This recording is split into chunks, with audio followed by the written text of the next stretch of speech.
Welcome to Haunt Weekly.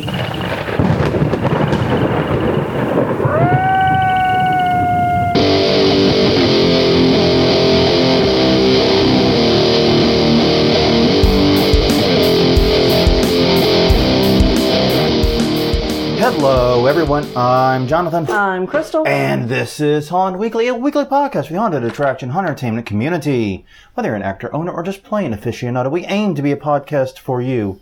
And we come to you today from a different location than normal. The ambiance, if the sounds, if the bouncing of the waveforms are different, it's because we come to you this week from inside our haunt. Yes. Which is good news in that our haunt is literally the most available free space we have because we've almost completed clean out. Yes. And it's bad news because our house is fucking trashed. Well, yeah. It's the yin and the yang. Clean haunt, dirty house. Yeah, and then this is kind of where we've spent most of our past 3-4 weeks. Yeah, and especially the past 2 weeks. Hardcore on us. You know, we've been super busy on the haunt, getting ready. Of course, we'll talk about in a minute, 2 separate HauntCon tours. Yes. We're expecting a significant percentage of HauntCon to come by now. Yeah. So this is getting a little crazy. So we'll talk about that in just a minute. But first things first, if you stumbled upon an MP3 of this in an archive somewhere or ran across this on the YouTubes, take a moment. Go to hauntweekly.com. It has all the great options for following us. You can also find us on Facebook at Haunt Weekly, Twitter at Haunt Weekly, YouTube.com/Haunt Weekly is our YouTube channel. And we're also on iTunes, Google Play, Stitcher, anywhere else you can find a podcast. Look for Haunt Weekly. We're there. Mm-hmm. I don't know how. Yeah. MFM, but we're there. Yeah. All right.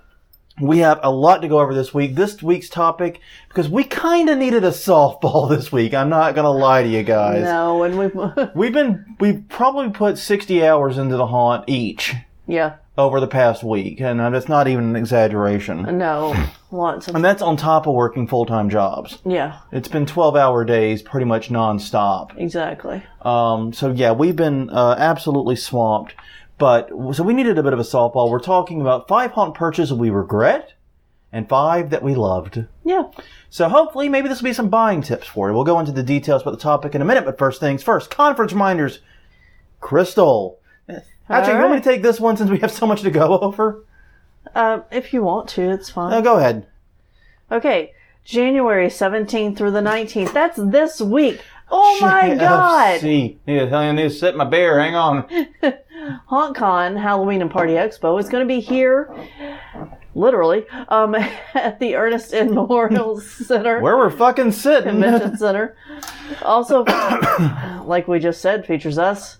We will be speaking. We are also on the pre-show bus tour. Yes, we talked about it last week. We were pretty certain it wasn't going to happen. Right. We've been approached, and they're like, yeah, we want to swing by before, they head out and do the Mississippi bullcrap. Yeah. And that sounded smart. I mean, it sounded like they had a good idea, but I'm like, yeah, our road's crap. I don't know where you're going to park the bus. Yeah. And we're just a tiny home haunt, about 625 square feet, and blah, blah, blah. Yeah. I really don't know if we're worth all the headache and potential legal issues that come from it. They decided they are. Yeah. They decided they wanted to see us, so... I did the worst sales job in history. You did. You're a good salesman, so... But apparently even when I try to fuck it up, I sell it pretty good, so... Yeah. I'm going to be in communication with them tomorrow, actually, about a few details. Right. Hopefully, we'll get everything sorted out pretty quickly. But yeah, it looks like they'll be here 9:30 a.m. Thursday, so bright and oily. Yeah. 9:30 a.m. We both will be here for that. Yes. You'll be taking an hour off from work. Yes, I have permission to do that. I will be here. We'll be shepherding, I think they said about 40-ish people or so. Full bus load, basically. Yeah. Through. And this will be an exclusively lights-on tour. Yes. No actors, just us. No haunt lights, even. I just intend to leave the house lights up, frankly. Yeah. Yeah, because... Yeah, that's a thing that's happening.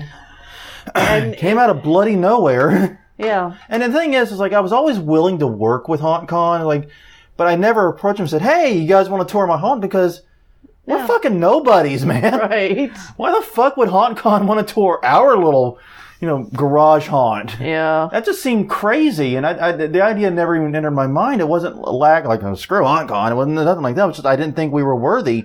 Yeah. And I much prefer the idea of having 30 or 20 to 30 of our semi-drunk friends coming through and having fun with it, especially the home haunt crowd.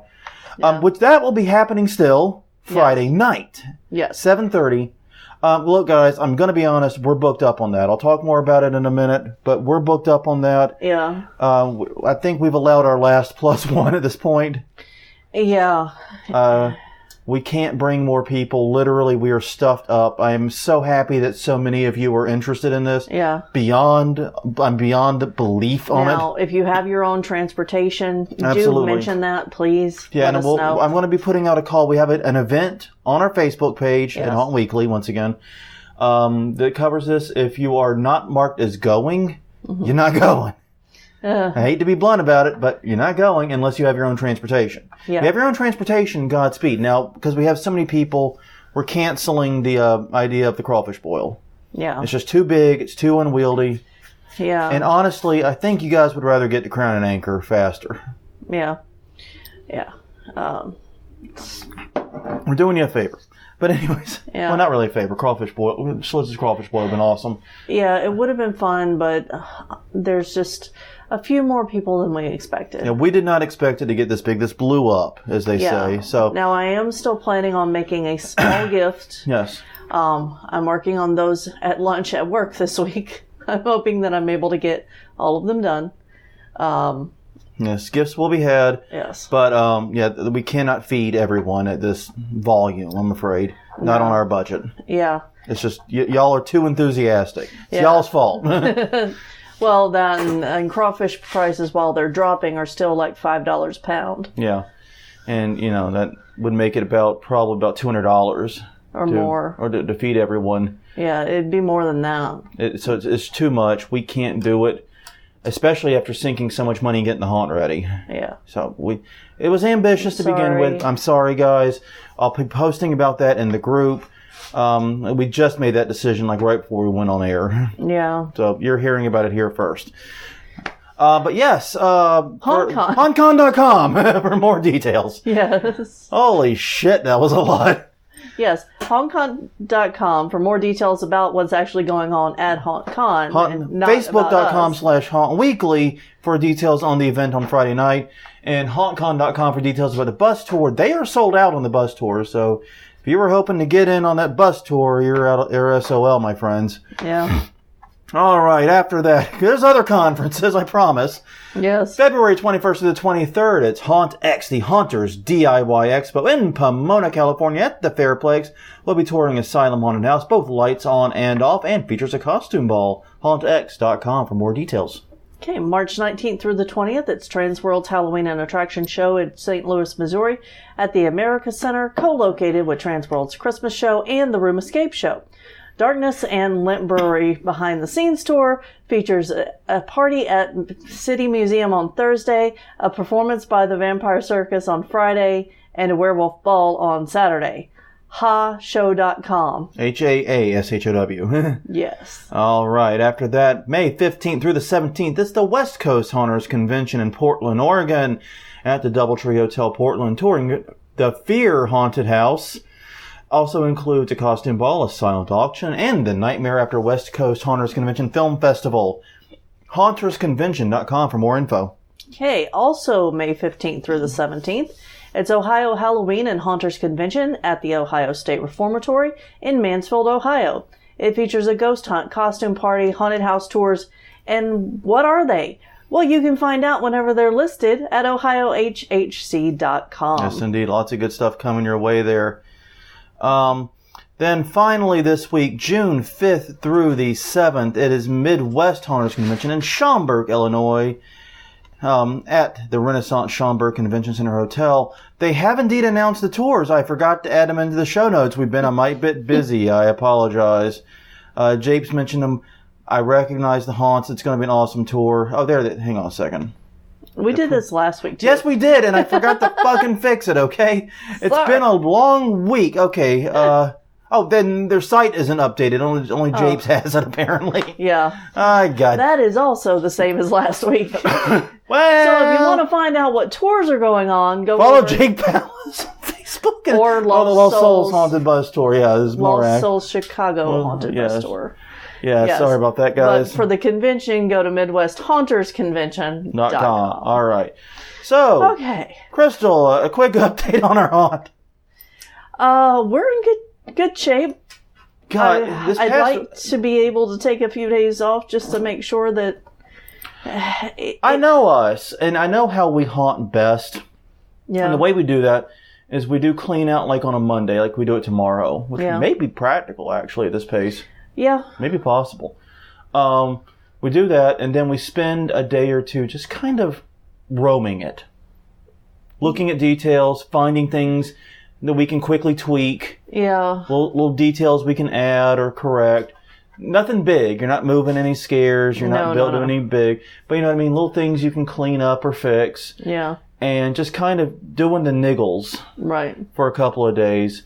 And it's nothing formal. You're just kind of roaming and looking, and whatever makes you go, you fix. But right now, we're just dead tired. We are shot. We are dead on our feet. We literally today built the entirety of our outside L structure.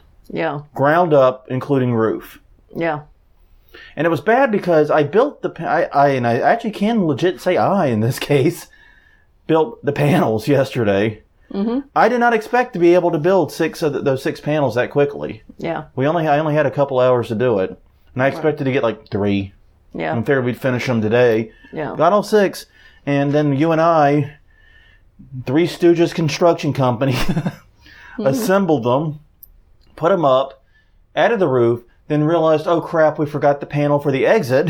Built the panel for the exit, put that up, supported it, got everything as level as it's going to get in the city of New Orleans. Yeah. Then we put a roof on the fucker. Yeah, which we weren't sure we were going to do for Thursday.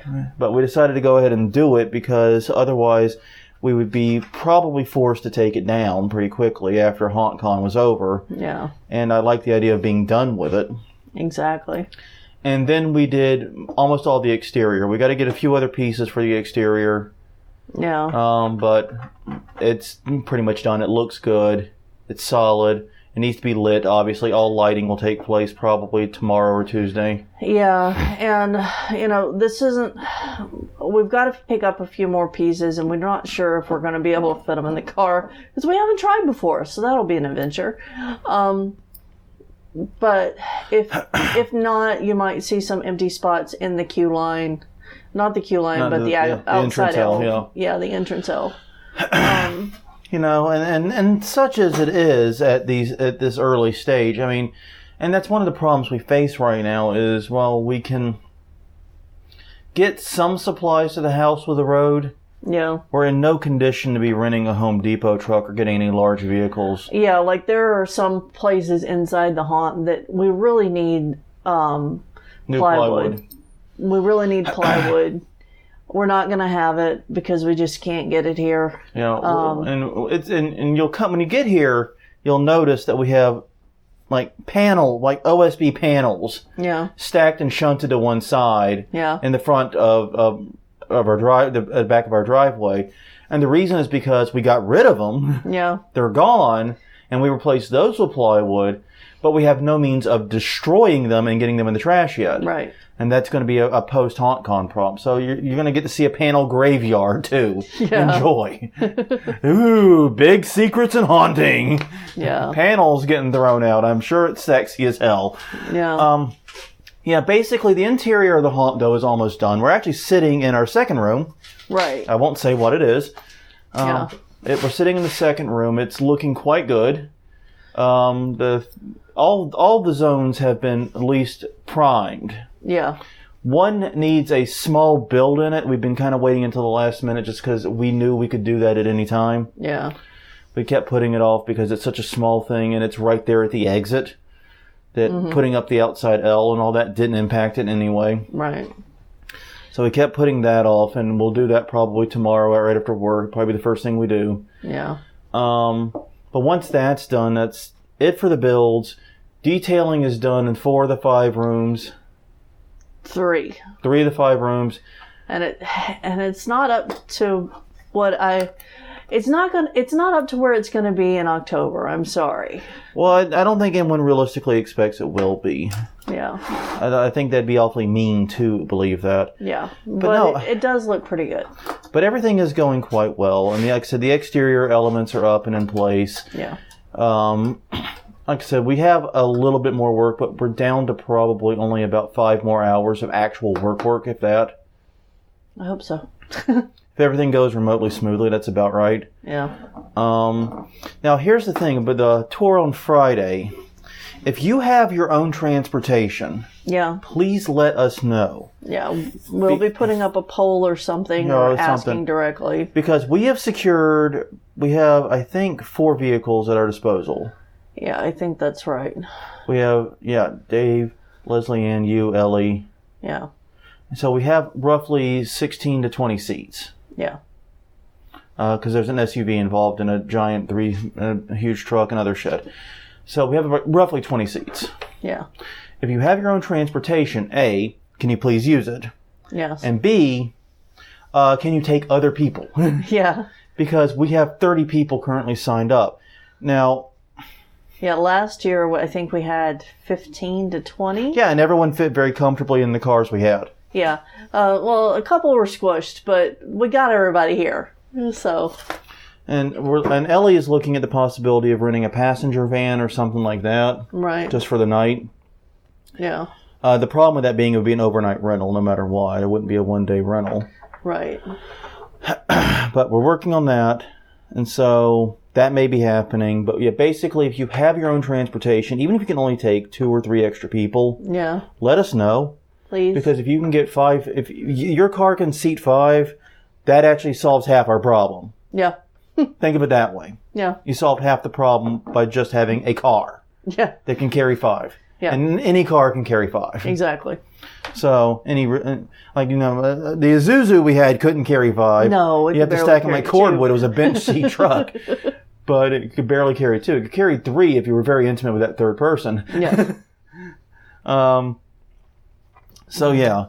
But the thing about it is we need help getting people here. And also, similar vein, if you're willing to Uber and Lyft, let us know. We may be able to help compensate for the cost of the Uber and Lyft. Yeah. Or we may be able to, get one of the luxury ones, the SUV ones. Yeah. And help with some of that. Or do the pool thing where a bunch of people pull in together. Yeah, exactly. We may be able to do something like that. So I'm going to be putting up a poll tomorrow or something. I'm going to put up a question at least.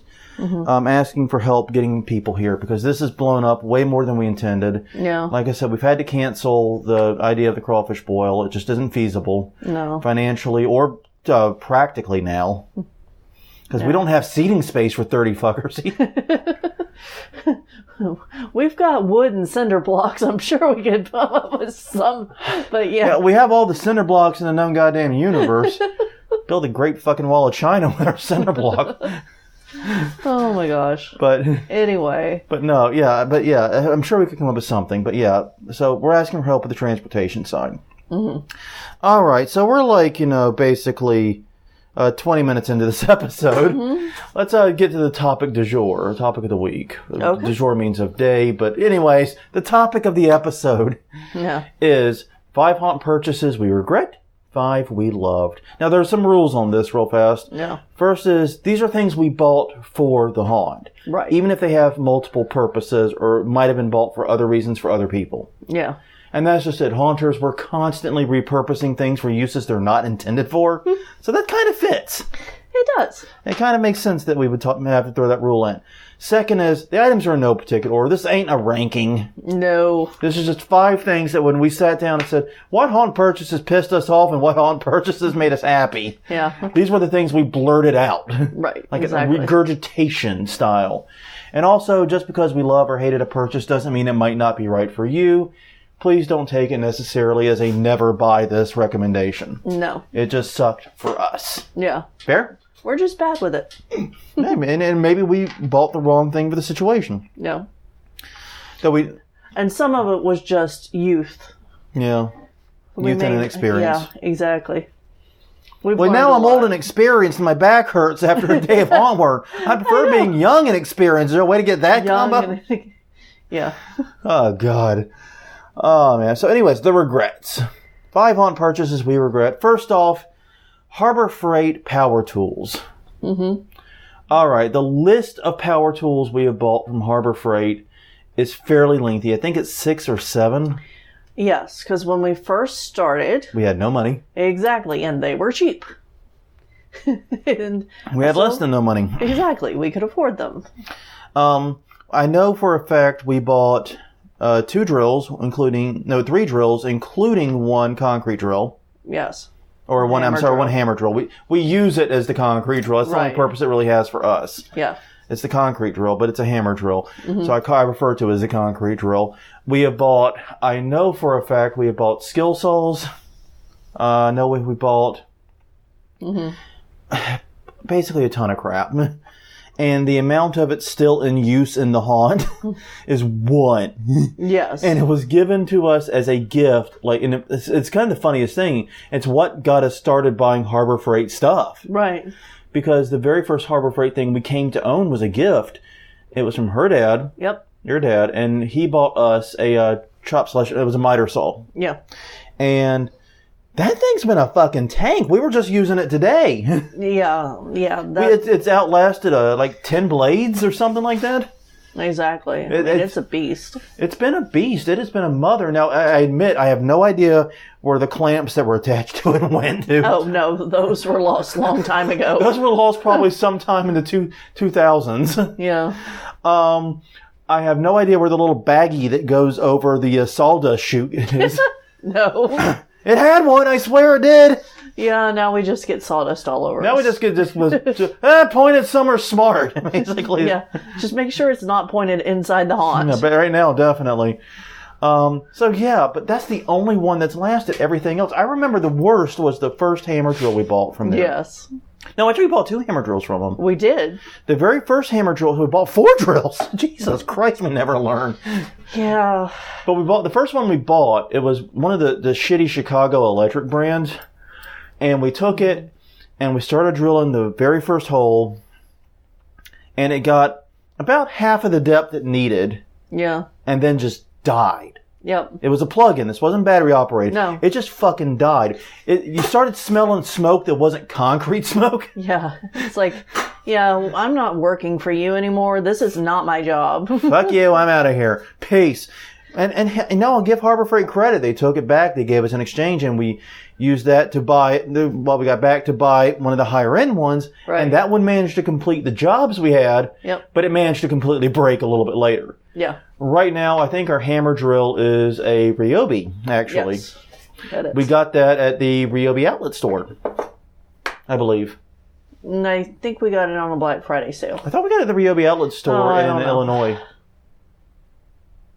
I don't know. When we're on a trip. But we got a Ryobi. It's been working adequately. We don't use that drill but maybe 3 or 4 times a year. Yeah. So it doesn't have to be that great. Right. It just has to not fucking die on the first goddamn hole. I have very low standards when it comes to hammer drills, okay? Yeah. All right. Next item. Spirit props. Oh, baby Jesus. Not even worth it at 50%. Not even at 75%. Not even worth dumpster diving. I'm sorry, Troy. Yeah. Now, so the thing is that people who have the skills to fix small electronics, that's probably worth it for them. In some cases. Have that. Well, and the thing is, we actually kind of do. I can do some electronics fixes. Yeah. But part of my problem is not just that they break. The animatronics break, and that pisses me off. Yeah. And even if they're expensive. And they're expensive, and even if I can fix them, I don't feel like I should have to, and I get mad about it. Right. Because I can't do like circuit board repair, but I can reconnect wires and things like that. Yeah. I can do basic electronics repair, basically. But what miffs me is that even the static props look like trash. I mean, the problem with Spirit I've had is like when we first started haunting in 2005, we got Fred and Wilma. We got 2 animatronic zombies. And they were actually kind of decent. I think they still work. They do. They both still work. 15 years later, they still work, admittedly not with heavy use. No. And they looked okay. You could light them correctly and they would be believable. Oh, yeah. For new haunters in 2005 in our early 20s or whatever. Mid-20s, yeah, that was great. Yeah, we thought they were freaking awesome. Yeah, we put them in the fucking haunt in 2007. Once again, they were gifts. Yeah. Actually, we had your mom buy them for us. We paid her back. She stood in line in spirit for us. Oh. I thought they were gifts. I don't know. She might have told us not to pay her back. Oh. But we picked them out. We saw them at Spirit, but we couldn't make it on November 1st for some reason. Yeah. And your mom did the deed for us. I remember this pretty well. Yeah. Because she bitched about and appropriately bitched about how she waited like an hour and a half in line. I would have been cursing your name too. Yeah. But the point of it is, those were all right, but ever since then, there's been this ongoing problem of the props getting more expensive and lower quality. Yeah. It's like the supply-demand curve is all fucked up on this. Yeah. It's bizarre.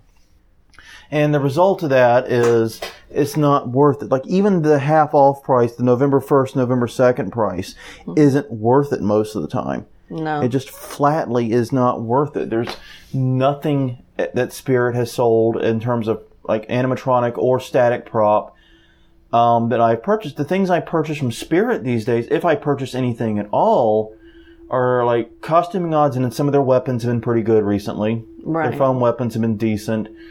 They sometimes have light bulbs and light fixtures you can't get anywhere else. Mm-hmm. But that's been about it. Yeah, I'm trying to think. I bought some wigs on sale last year, but not this year, because this year they only had a 20% off. Yeah, what the hell was up with that? It doesn't matter. But yeah, basically, I get it. I get being lured in by the siren song of Spirit props. Yeah. But no, just no. Especially if you're a new haunter, learn this lesson now. Don't spend your money on that. No. It is not worth it. And this is, like I said, I know we said, hey, just because it didn't work out for us doesn't mean it's not right for you. No, this one's not right for anybody. Yeah. I'm standing by that one. Yeah, I tend to agree with that, especially with so many independent haunt suppliers out there. Yeah. That have some things that are lower end. Yeah. And it's not just that, but like Home Depot has drastically stepped up their game. They have. You know, and Home Depot and Lowe's both have drastically stepped up their Halloween games. So you've got other stores you can go to and probably get better prices. The last time I remember we made one big purchase at Spirit a few years back, went to Home Depot, saw they had the exact same things we bought, 33% cheaper. Yeah, it was like the first year that the projection lights were big. Yeah, fire and ice ones. The minute those became big.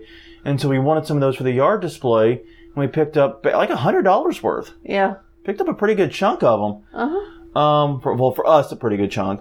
And went across to Home Depot to buy some lumber and checked out their Halloween section, and boo chickyaka, there's the exact same thing. Third off. So we bought it again there, took the ones back to Spirit and got a refund. I feel like a dick over it, but not really. I mean, anyways. No. Moving on. Next, third haunt purchase we regret. OSB and wrong wood in general, but specifically OSB. Yeah. OSB's been the worst of it. Part of the project this year has been getting away completely from OSB wood. Like I said, if you come for HauntCon, there's some panels that are still OSB. They're literally made with scraps left over. Yeah. Every full piece, I think, is, other than one that I'm staring at, is plywood now.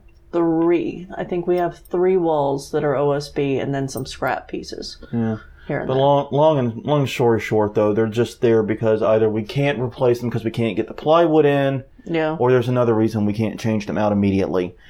OSB has a lot of advantage over plywood, don't get me wrong. Yeah. It is significantly cheaper. Yes. It's about half the price of plywood. That's how we started with it. I think, once again, broke. It is significantly cheaper than plywood. It is more consistent than plywood because of the way it's made. It's glue and wood chips, basically, is the way to think of it. And the result of that is you get a very consistent thickness. You get a very consistent bend to it. Right. You get a more consistent board than with plywood. And there are a lot of advantages to it if you were going to do something like hang vinyl siding over it, for example. Yeah. But for us, trying to turn these into walls, basically what it turned out to be was a flaky mess. Yeah. Because the wood chips, the wood flakes, will flake off over time. Yeah, and you have to get at least 3 coats paint on it in order for it to be worth anything. Where if you use decent paint on plywood, it's 1 coat and done. Yeah. I mean, I'm staring at some of the plywood walls around us, and these were just 1 coat jobs. Yep. For the Bare paint. Yeah, B8, and that'd be another one added to the love list is bare paint, but we're honestly usually buying oops paint, so we can't be sticklers. And I can't claim that we actually buy it deliberately. No. Luckily, lots of people do oops paint and bare. Yeah, I don't know why there's so much mistinted bare paint, but I'm not complaining. Nope. But yeah, God, and the other issue we've had repeatedly is, of course, not buying ground contact wood for outside use. Yeah, we've mentioned this before. Thinking that, okay, if we cover an exterior paint, or we do this, or we do that, it'll be fine. It's not. And like one year, we put up the entire outside L, and we're like, okay, yeah, it's not ground contact, but it's fine. It's only going to be up the week of Halloween. We'll take it down. Right. It was up 3 years. Yeah. And even though we had it like slathered in exterior paint, like it was fucking bathed in it. Yeah. It was still rotted in unbelievable ways when we pulled it down. Yeah. Yeah, we shouldn't have left it up that long. No, we should not have. It was a horrible mistake. It nearly ended in catastrophe. It did not, because we got to it in time. And we have rebuilt the entirety of the outside L section. Better, stronger, and with a proper roof this time. Not just this hackney shit we made up. Right. And most importantly, proper ground contact wood, pressure-treated lumber. Yeah. Item number 4 of our haunt purchases we regret: expensive costumes. Oh my God, a fair amount of money wasted here in the early years. Yeah. Again, early years, early mistakes. Because the thing is that you can buy damaged or on sale costumes, and they look fine. Like one year, I remember when we got a little bit wiser, there was a little costume shop in Gretna. It's not there no more. It ain't there no more, as we like to say here in New Orleans. But we would go in there pretty much every year, like early October, right as they were really ramping up, and just go to their little bucket of damaged costumes and just buy them. Yeah. Just buy the whole fucking bucket. Yeah. Everything that wasn't a kid's costume we bought. Because it's all like, they were selling it like 50 cents, $1, $1.50. There's 20 costumes in there. Pay $30 and walk out. Yeah. Don't care what it is. I mean, we're just putting it on dummies, or it's going to be piecemeal on actors at most. Yeah. It doesn't matter if it's cut or scraped or missing a button. Hey! Right, exactly. It's free to stress. You saved me time. Exactly. Yeah. And that's just it. The first few years we had characters in mind. We bought fairly nice costumes for them. Then we realized that these costumes don't look that good. No. They certainly don't look as good as we paid. Yeah. And honestly, if you want to do like a doctor or a nurse thing, you're much better off going to Goodwill and buying some scrubs and a lab coat. Exactly, yeah. Because you can do that. They have them there. It's cheap. You want to buy an apron? There's tons. You go buy an apron, don't you? And it's one of the craziest things, like a costume apron, like for a butcher scene or something, costs more than an actual fucking apron. Oh yeah. The last time we bought an apron, this is no lie, we bought a welding apron from Harbor Freight. Yeah. Is it a good welding apron? I have no idea. Don't weld. We don't weld. He just wears it in the haunt. Yeah. Looks good enough. Looks like he's ready to kill something and have the blood drip off of him. That's what matters. We will buy expensive elements from time to time. Bernie's masks are fairly costly. They average $40 to $80 a piece, depending on the price we're able to get. Yeah. That's fairly pricey. His coats are too, and sometimes we'll buy like individual weapons and things like that. They're fairly expensive. But as far as the costume, it's just so much easier. Yeah. To go somewhere. And the other thing is that since we are dealing with realistic stories and killers. Not fantastical stories. Exactly. We don't need fantastical costumes. Exactly. We just need like regular street clothes that have been torn up. Yep. Exactly. So it does make it easier. All right. And our fifth haunt purchase regret that we mentioned like immediately, and when we were having this conversation, I think it might be the worst of them. Yeah. So much money flushed down the toilet with this one. Crappy security camera systems. Yeah. If you came by the haunt last year, you saw all of the graveyard of them in the last hallway. Yeah. That last hallway, the everyone's watching you was literally made of security camera systems that sucked and fell out of complete favor with us. Yeah. And the thing about it is this. It would happen the same way pretty much every time. Mm-hmm. We would say, hey, we need a security camera system. We would price them out, check reviews, and we would make a purchase. And like I remember we bought at least one Harbor Freight one, maybe two. I know we got one online. We got one from Sam's Club. Sam's Club. You got the Arlo's from there. And we got another. We got a wired one, too. Yeah. We got two from Sam's Club. So then this is the reason why it's not mentioned in the same breath as the Harbor Freight stuff. Because, the Harbor Freight one was one of the ones that pissed us off. Yeah, it got used 1 year. Well, all these got used at least briefly. Yeah. But the thing is, they had the same series of problems. The first one was low FPS, frames per second. Like, I remember, the one at Harbor Freight, I think it was, said, record at 30 frames per second. Cool. That's a good speed for a security camera. I mean, YouTube videos like 28 frames a second, so that's great. What they don't tell you on the box is that frames per second is divided up amongst all of the cameras. Right. So you have 5 cameras, each camera shooting at 6 frames a second. Mm-hmm. So it's very jerky motion, and it doesn't make good video. You can't really make much out in it. No. Also, a lot of them had weird formats, like video formats that nobody knew what to do with. Mm-hmm. And there was no good explanation on how to pull the video off of it. Right. Which also was a problem with unfriendly UIs on a lot of these. And I remember the Arlo's fell out of favor with us because they just weren't good for haunt environment. Their batteries, they ate batteries. Yeah. B, they didn't always record when they were supposed to. No. The motion activated nature did not work well. And C, the other thing about them was the magnets that held them in place were not as powerful as advertised. No. You could very easily break or knock off those security cameras accidentally, especially in a haunted house environment. Yeah, or the wall gets jostled and it moves and now it's not capturing anything. Yeah, because even if the magnet doesn't let it drop, it shifts. Exactly. Anyway, so I think we have had at least 6 security camera systems in this haunt, each of them costing well north of $200. Yeah. And the 10 cameras, TEND, those have been the ones we've used the last 2 years and will be using next year. Yeah. They have served us very, very well. They're very simple. We pay for 1 month of premium access come October. Yeah. That gives us 60 days to get the security camera footage off of it. Yeah. Or 30 days, rather, to get the security camera footage off of it, and it records good quality video. And as long as we have a Wi-Fi hub in the garage, it's great. And it has sound. Yeah. It's been about the perfect tool for us, and the FPS is great, and each is an individual unit, and they're very, very sturdy, surprisingly, despite not looking it. Right.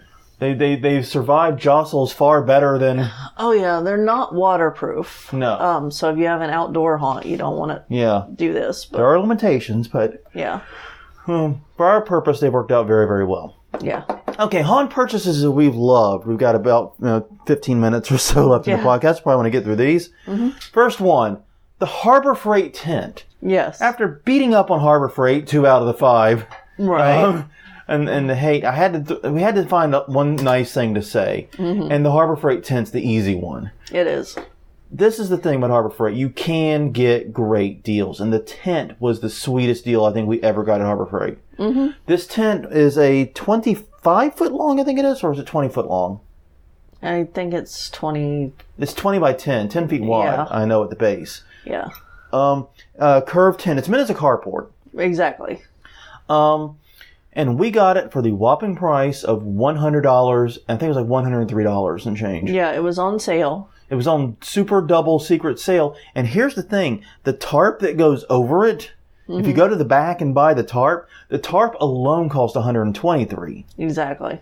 So we got it for significantly less than the cost of the tarp, and we got the skeleton for it. Here, and it was super easy to put together. Mm-hmm. You need 2 people because you're doing some higher up work, and you're going to need some help.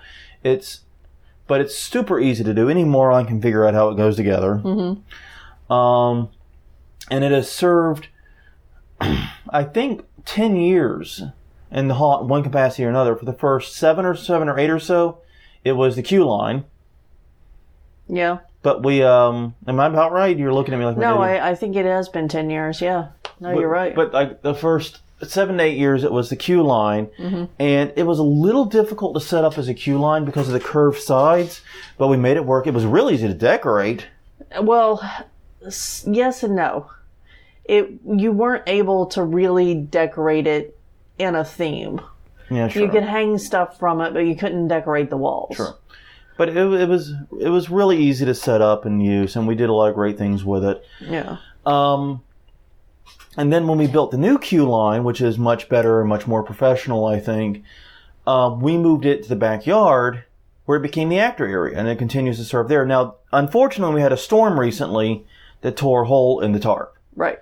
So we're debating, do we get a new tarp? Like we said, the whole damn unit was less than the tarp, and if we can snag that deal again, we might do that because obviously with the ravages of time, some of the metal poles have become a little rusted. Yeah. Nothing like structural. Oh, no. Nothing structural, but it could stand a freshening up. It's reaching near the end of what I would say would be its life normally anyway. Right. So my thought is if we can get our hands on another $100 tent, we just do that and replace it. Yeah. We either do that or we just buy a tarp big enough to cover the 2 holes. Mm-hmm. And throw it over it and tie it down. And that may be what we do, because you can get the tarp to cover that section for like $23. Yeah. Or $25, something like that. So I'm thinking we'll do that. Yeah. But the bottom line is it has served us incredibly well. Actors love it. We love it. And for $100, it's easily one of the best purchases we've made for the haunt, period. And it was Harbor Freight. Yeah. And by the way, pro tip for shopping at Harbor Freight, the best price you can get at Harbor Freight is never the sticker price. There's always an extra % off coupon in the mail or something you can get for those bigger. I don't mess with it for when we go to buy clamps or something stupid like that. I mean, I don't mess with it then. And we still do buy hand tools from there, especially hand tools we don't use super frequently. Yeah. Basically, it's no motorized moving parts. If it's got a moving part, we're probably ixnaying it. Yeah. A motorized moving part. But like clamps, we haven't had any issues with. Screwdrivers, we haven't had any real problems with. We just bought some levels from there. Mm-hmm. Stuff like that's perfectly fine, at least for our use. But yeah, anything that has, especially battery powered, my God, anything battery powered at Harbor Freight, that's a suicide purchase. Yeah. We'll get more on that in a minute. Next item. LED lighting. Because, so we started the switch out a long time ago in the yard display, but now everywhere is LED. Yeah. In fact, even now the haunt lights are LED. We've gone full LED on the haunt lights. We've taken the fluorescent bulbs out of here and replaced them with these LED units from Walmart of all places. Yeah, the work lights. And they are great and they are bright. Amazing. And they're $16 each. Exactly. We're buying them just to stock up on them now, I think. Yeah. No, but the move to LED has been so good to us. Mm-hmm. It has kept the haunt cooler. It's kept everything cooler. It's lowered our power bill in October significantly. Right. Because we're running the yard display 6 hours a night. Yeah, and the yard display is pretty big. But the main thing about LED lighting is the flexibility it has provided us. Mm-hmm. Especially the color-changing bulbs that you can get. Now, and here's the thing.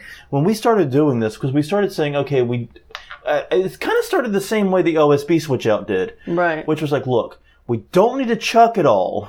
Yeah. But let's never buy another sheet of OSB again.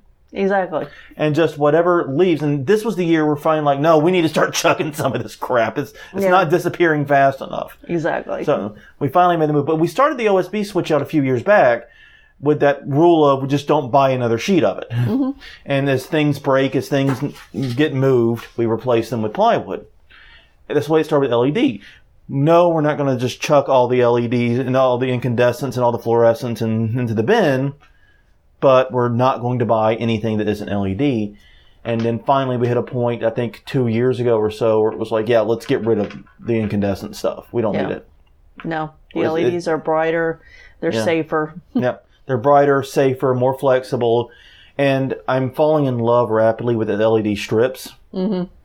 I'm really learning how to use those well, and that's been pretty awesome. And like I said, the color changing bulbs. And here's the thing that's really cool. Like when we started this, it was kind of an expensive decision. Yeah. Because LEDs were still fairly pricey. Right. They have dropped in price so much. Oh, yeah. We just bought a little color-changing LED bulb from Five Below. It was $5.55. And Five Below, my aching ass. But the point remains, it was a $5 damn bulb with color-changing remote. Yeah. And it's a pretty good bulb. And so one of the tricks we've used is for a lot of the base haunt lighting, not the detail haunt lighting, is to use those color-changing bulbs, so that way we don't have to keep climbing ladders to change color. Exactly. When we realize, this is too bright, this is too dim. Right. Well, and the other thing is that if you've been haunting a while, you know that changing the lighting in a room changes the entire room. Yeah. Or it can. So if you just change the color of the light, then you've changed the room. Yeah. So I agree completely. So yeah, to my mind, LED lighting, that switch out has been a godsend for us, and I'm nothing but ecstatic about it. I can't imagine going back to incandescent at any point. No. And we just actually replaced, this is true, you may actually see them when you come by, the last fluorescent tubes in the house are gone. We replaced them with LED swap outs for those light fixtures. Yeah. And everything is so much brighter and comes on instantly, and there's never a hum. Right. It's great. Exactly. All right. Next item. Tool organization. You know, I never realized how big of a deal tool organization was going to be.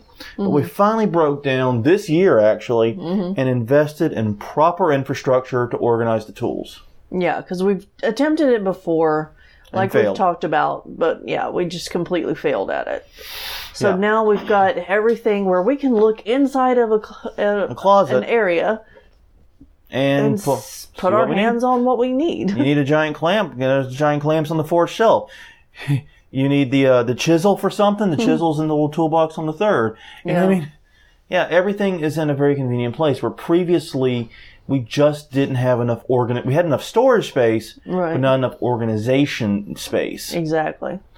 And yeah, I'm very happy to be rid of the rolling toolbox we were trying to use because it just wasn't adequate. No. We have too many things that are too big for that. And we needed the shelving unit, but we don't have room for the shelving unit and the toolbox. And since we don't really use it as a roaming toolbox, makes sense to just go ahead and have the shelving unit. It does. And be done. But yeah, this has saved so much time this year on this build. I noticed that things have gone so much more smoothly.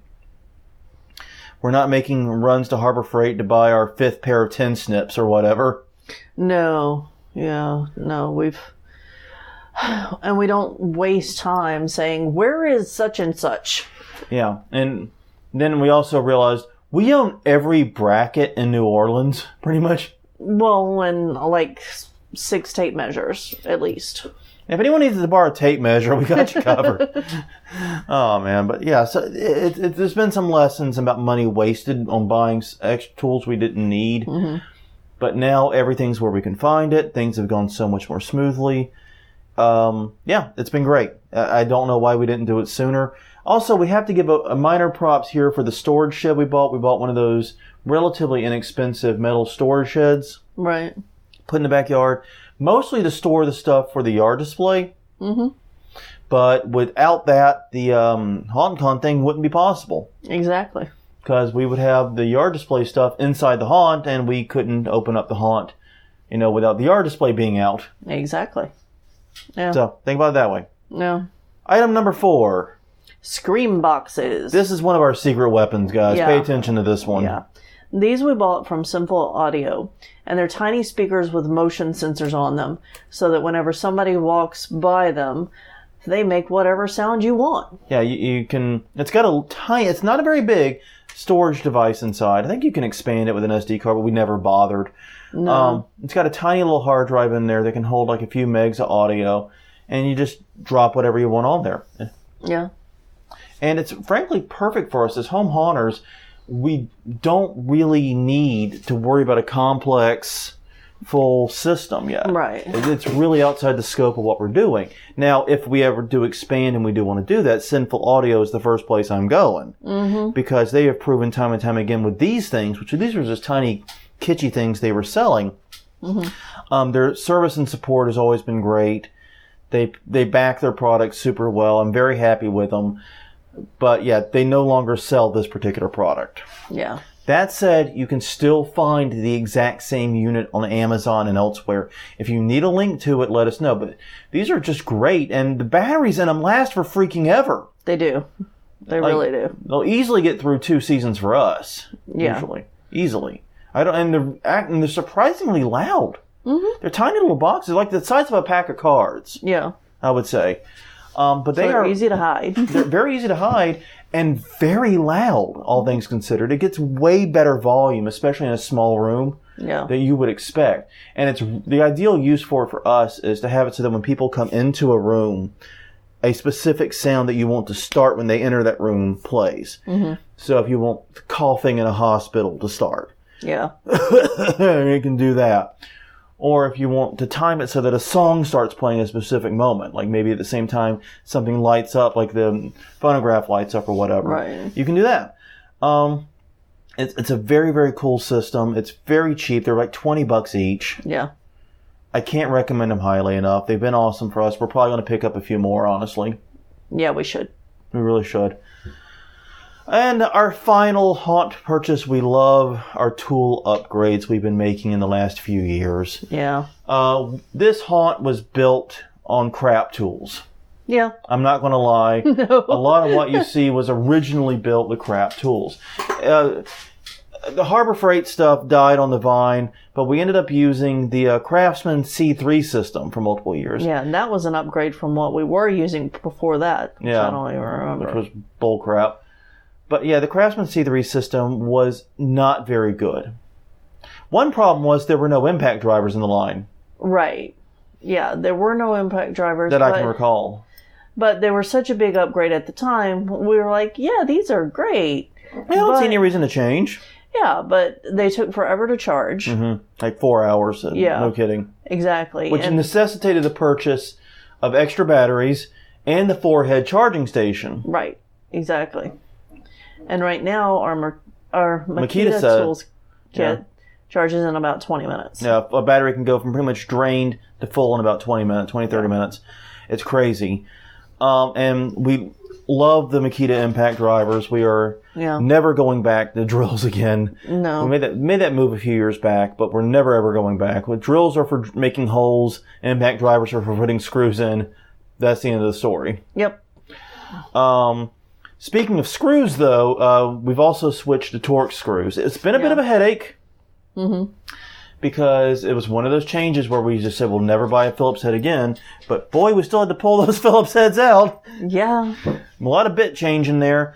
But nonetheless, we're pretty much exclusively Torx for now. That's been a good move. Mm-hmm. Mostly because they go in much more smoothly, I find. And strip much more rarely. Yeah, because there's more sides to grip. Yeah, there's so much more ways it can grip.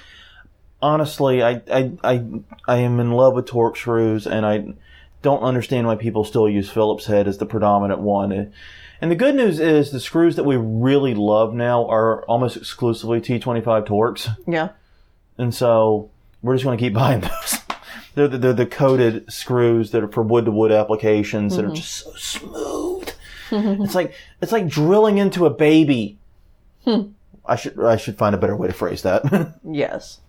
But anyways, also we've improved our clamps. I did not realize how much our crappy ass clamps were impacting our ability to get things done. Yeah.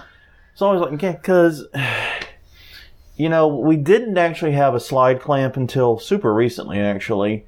Didn't really use them. We used spring clamps for everything. And realistically, we had spring clamps of an adequate size. In terms of being able to clamp things, we could do it. Yeah. But those hold it so much better. So we're switching those out. Oh, yeah. We also, and what we're talking on right now is our new workbench that we have. Right. Our portable workbench. It has been, that actually, we bought that with a Home Depot gift card we got for Christmas. Yes. You should thank your parents. I should thank my parents. It was the best $50 I ever spent at Home Depot. Yeah. Or not spent at Home Depot, I guess. Yeah. It's probably more accurate. It's great. It's a DeWalt. And the thing I love about it is that it can hold 1,000 pounds and set up and tear down in 3 seconds each. Yeah. It's amazing. Simple. It's super simple, and we can move it very, very quickly. We've been using it we've been putting the chop saw on it. That Harbor Freight chop saw. Well, yeah, because I hate getting on the ground. I'm too old to be getting on the ground. Yeah, we're getting too old for that shit. Yeah. So, table is nice. And also the upgrades in step ladders have been a big help, too. We used to just buy whatever the cheapest step ladder was. Get Gorilla step ladders. They're a little bit more money, but my God, they are so much better designed. Yeah. And I didn't realize stepladder design even mattered. Well, so the place where you put your foot is much wider than the cheaper stepladders. So it puts less pressure on your arch. And it also has a great tiny little tray in it that stays upright even as you move the ladder. Yes. It's beautiful. Anyways, that has helped us more than anything with building this haunt. Yes. But that's all we have this week. I'm going to put in one more love. Okay, what is it? Go for it real fast. The house. We wouldn't have a garage. If we hadn't bought this house, we wouldn't have a haunt at all. That is true. I don't think that was a haunt purchase as much as it was an us purchase, but the haunt was a consideration in the purchase. Okay. So we knew that we wanted to have a haunted house. Yeah. So it had to have a garage, and it had to be within a school district, not too far from a school. No, we chose the house based on haunting. Yeah. We really did. It was a big part of the decision at the very, very least. Yeah. So that's my last thing to throw at you. Well, on that note, everyone, that's all we have for this week. We got to finish getting ready for HauntCon. We're going to be doing the HauntCon. Well, actually, we're doing the news next week. Yeah. Actually, we may just skip the news because it's not a lot. It's January. Yeah. We'll see. We'll see how that works. We'll make a game time decision on that one. Yeah. But we'll definitely be doing a HauntCon wrap up at some point. I'm really excited about it. We got a lot still to do, but we're in a good place to get it done. Yeah. On that note, if you want to follow along with this adventure, take a moment and follow us. HauntWeekly.com, HauntWeekly on Twitter, HauntWeekly on Facebook, YouTube.com/HauntWeekly is our YouTube channel. You can also find us on iTunes, Google Play, Stitcher, wherever you get your podcast from, we're probably there. Also, remember, if you're coming by on Friday and you have transportation, you're willing to give a ride, please let us know. We're going to set up, we're going to try to do some coordinating in the event page. Yep. Looking forward to it, hoping that we can make this work out and everyone gets a ride and gets through this very quickly. Yes. On that note, everyone, I'm Jonathan. I'm Crystal. And this has been Haunt Weekly, episode 215, talking about haunt purchases we regret and love. We will see you guys next week. Well, actually, some of you a little bit sooner. Yeah. See you then.